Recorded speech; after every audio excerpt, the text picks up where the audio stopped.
At my wedding, the air smelled like frosting and perfume sweet enough to choke on. The band had just switched to something soft when my mother leaned in, smiling for the cameras, and said, "We're passing the car his parents gave you over to your sister."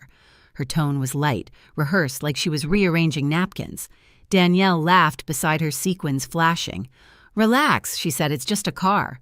The guests didn't catch it, but my stomach did a drop cold and final. My groom didn't move. He just looked at them, calm, unreadable.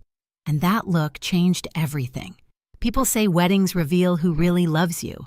Mine revealed who never did. I grew up in a house where fairness was a story told at dinner, never lived in the kitchen. My mother Grace loved order, the kind that kept her looking perfect and kept me quiet. My father Richard was the man who believed silence fixed things. And Danielle, my little sister, was the delicate one. The world bent for her. I was the hinge that made it move. When we were kids, she got the bigger room because she was afraid of the dark. When she crashed her first car, Mom blamed the rain. I worked double shifts to buy mine, and Mom called it good character building. Danielle was the reason I was the resource. That pattern raised me, someone always taking, someone always explaining. By 29, I had built a life outside their script. I was an interior designer, careful and precise, the kind of woman who paid her own bills and didn't borrow dresses. Meeting Evan felt like stepping into sunlight that didn't burn. He came from a family that believed in boundaries, in respect. His parents weren't rich, but they were generous in the way that cost nothing, listening, trusting, handing you space. At our rehearsal dinner, they handed me a small silver key in an envelope. "You built this together," his father said. "Here's something to help you move forward." A used car clean, reliable, titled in my name. It wasn't about the metal, it was about what it meant. Trust, partnership, the kind of gift you protect. That night, I'd caught Mom's expression, tight, polite, already calculating. She'd smiled at Evan's parents and said, "How thoughtful," but her eyes flicked to Danielle like a reflex. I should have recognized it for what it was, an early warning. The morning of the wedding, she fussed over my hair, told me how proud she was. "You've always been so giving, Eva," she said, smoothing my veil. "Don't lose that." Her perfume filled the air, sweet, heavy, impossible to breathe through. I smiled back, pretending not to understand the message behind the compliment. But part of me already knew. Some gifts aren't meant to be shared. The reception felt like a movie playing too loud. Laughter, clinking glasses, 1,000 polite smiles, all performing the same scene. Evan's hand rested on my back as we swayed through our first dance. For a moment, it almost felt safe, like the world had agreed to behave. Then I saw my mother cutting through the crowd, her pageant smile already set in place. She stopped beside us, perfume trailing behind her, and spoke just loud enough for the nearest tables to hear. "We're passing the car his parents gave you, over to your sister." Every sound in the room blurred. Someone laughed at another table. The band's singer drew out a note that suddenly felt like sirens. Danielle appeared glowing under the fairy light sequins, throwing shards of light across her grin. "Relax," she said, a playful shrug in her voice. "It's just a car." It wasn't about the car. It was about everything that had ever been taken and repackaged as kindness. I looked at my mother's face, composed, benevolent, so sure she was right. She tilted her head, waiting for me to perform gratitude. "You and Evan can manage with one," she added. "You've always been so practical." A guest snapped a photo, catching her hand on my arm, her smile wide. In the picture, no one would see the way her fingers tightened. I didn't respond. Evan's thumb brushed the inside of my wrist. A small question, "Are you okay?" I breathed in glass and frosting and the old taste of obedience. Dad drifted over, drawn by the tone in her voice. "What's going on?" he asked, eyes flicking between us. "Nothing serious." Mom answered quickly, "Just helping Danielle out. She's had awful luck with cars." Danielle laughed again, soft and rehearsed. "It's fine, Mom. She doesn't mind sharing." Sharing. The word landed like a bruise. I thought about the night I'd stayed up fixing Danielle's resume, the dress she'd borrowed, and lost the endless apologies I made on her behalf. All those small surrenders dressed as love. I smiled, then small, calm, dangerous. "You're right," I said. "I don't mind sharing." My mother relaxed, mistaking surrender for peace. Evan didn't. His hand found mine again, steady, certain. Across the room, the fairy lights flickered. A camera flashed. The air felt tight, like the moment before a storm breaks. I leaned closer to Evan and whispered, "It's starting again." He looked at me, not surprised, just ready, and in that silence I realized something simple: they didn't come to celebrate me. They came to test how much of me was still theirs. After the cake was cut and the music softened, the room began to empty into laughter and wine.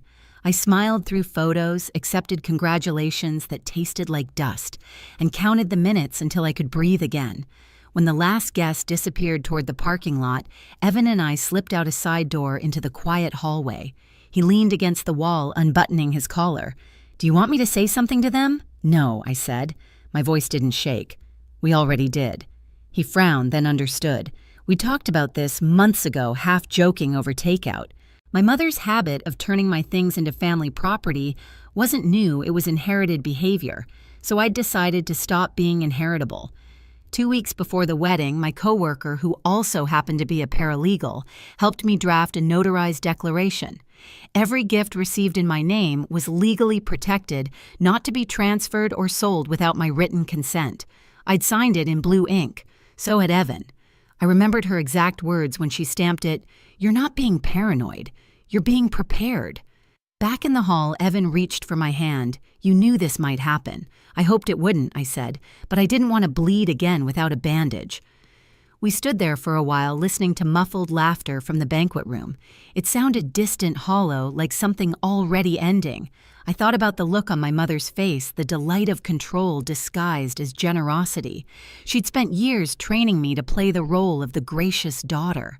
I had learned it so well that no one saw the quiet calculations behind my smile. Evan's phone buzzed. A text from one of the guests. "Your sister's already posting about the car." He turned the screen toward me.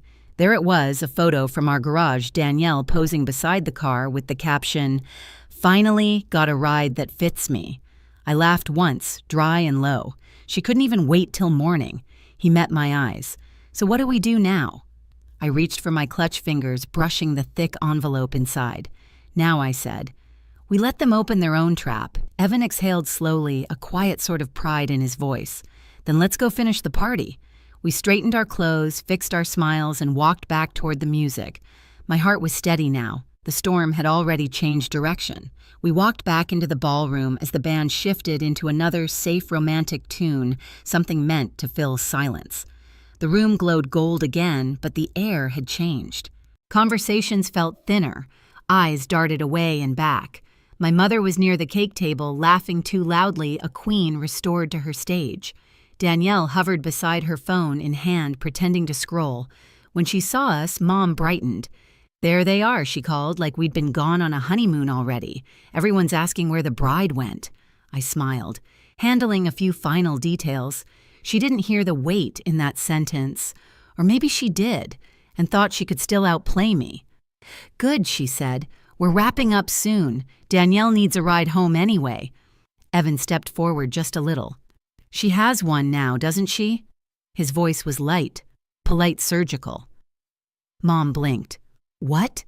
"The car," I said. "You said she's taking it." Danielle tensed eyes flicking between us. "Oh, come on, Eva," she started.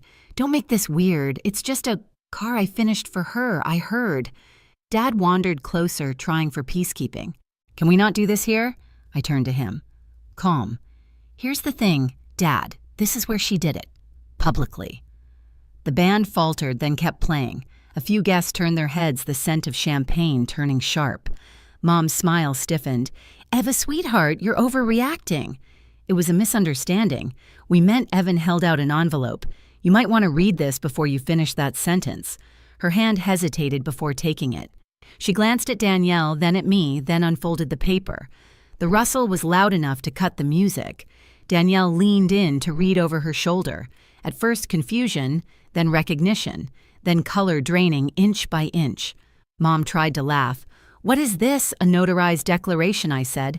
"Executed 2 weeks ago. It states that all wedding gifts titled in my name can't be sold, gifted, or transferred without my written consent. Any attempt triggers a legal review and forfeits future inheritance from Evan's side." The last words landed like a stone dropped into a still pond. Conversation stopped. Someone whispered, "Oh, wow." Danielle let out a short, panicked laugh. "You can't be serious." I met her eyes.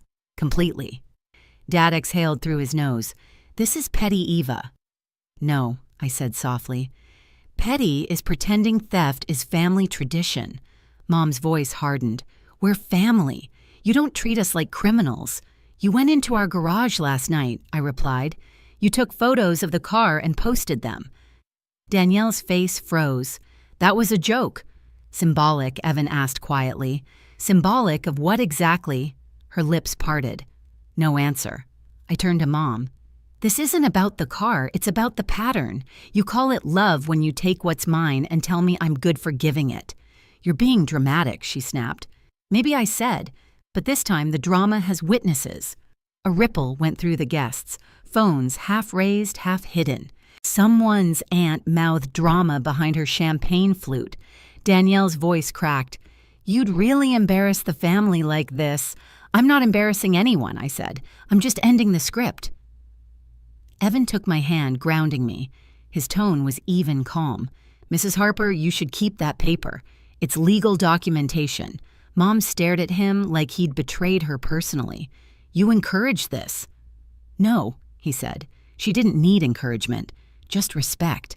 Danielle's face turned red. "You married up, didn't you?" "Think you're better than us now," Evan didn't answer. I did. Better no. Boundaried. Absolutely. The word hung there. Boundaried. Like a foreign language in that house. Mom tried again, desperate. "We raised you to be kind. You raised me to give," I said. "You taught her to take." That was the fracture. The one sentence that split the air in half. The band stopped playing altogether. Even the fairy lights seemed to flicker. Danielle stepped closer, trembling. "You'll regret this." I smiled faintly. I already did for 29 years. For the first time, Mom's perfect composure cracked. Her voice wavered. "Eva, please, don't do this in front of everyone. Then you shouldn't have done it to me in front of everyone." She opened her mouth again, but no words came out. The silence that followed was thick enough to touch. Evan leaned into the band. "Play something," he said quietly. The drummer lifted his sticks, uncertain. The singer looked at me for permission. I nodded. Music rose again, soft, defiant, a heartbeat. Evan pulled me back to the dance floor. The guests parted like we were royalty or a bomb. As we moved, I caught reflections in the mirrors. Mom's face pale and still. Danielle's mascara smudged, Dad staring at the floor. The envelope sat on the table between empty glasses. Evan whispered, "Breathe." "I am," I said. And for once, it was true. When the song ended, I turned to my parents, still frozen near the cake. "Help isn't theft," I said evenly, "and love isn't access." I placed the empty champagne flute beside the envelope and walked away with Evan through a sea of quiet stares. Behind us, the applause didn't come, just whispers like wind through a cracked door. Outside, under the string lights, I exhaled everything I'd been holding for years. Evan slipped his arm around me. "You okay?" I nodded. "I think I just stopped apologizing." He smiled. "About time." We stepped into the night, the music still humming behind the doors. Somewhere inside the smile my mother wore all my life finally fell. The drive home was quiet, the kind of quiet that felt earned. The city lights blurred past soft and far away. I rolled the window down, letting the wind pull at my veil until it came loose and drifted into the night. Evan laughed under his breath. "You just threw away your movie moment." "Good," I said. "I don't want one." We drove in silence after that, hand in hand, the same car they tried to steal humming beneath us. Every mile felt like distance from an old wound. When we reached our house, Evan turned off the engine but didn't move. "You did it," he said quietly. "I did what broke the pattern?" Inside the kitchen still smelled like the morning coffee we never finished. I slipped out of my shoes, feeling the tile cool under my feet. On the counter sat my phone, buzzing with missed calls, Mom. Danielle, unknown numbers. I turned it face down. Outside, crickets filled the air. For the first time, the silence didn't ache. It settled. Evan wrapped his arms around me from behind. "Still want that honeymoon drive?" I smiled. "Let's take the car." A week later, I stood in our kitchen with sunlight spilling across the floor. The same house, the same car in the driveway, but everything inside me felt rewired. On the fridge, one photo remained the moment at the wedding when Mom's smile cracked and I held the envelope. I used to think it looked harsh. Now it looked honest. I realized freedom didn't roar. It whispered. It was the sound of a phone that didn't ring any more of doors I could lock without guilt. People say families fall apart because of pride or money. Maybe. But sometimes they fall apart because one person finally stops pretending. I looked at that photo and whispered, "Boundaries don't destroy families. They define them." If you've ever had to draw a line with someone who called it love, share your story below. You're not alone and you don't owe anyone your peace.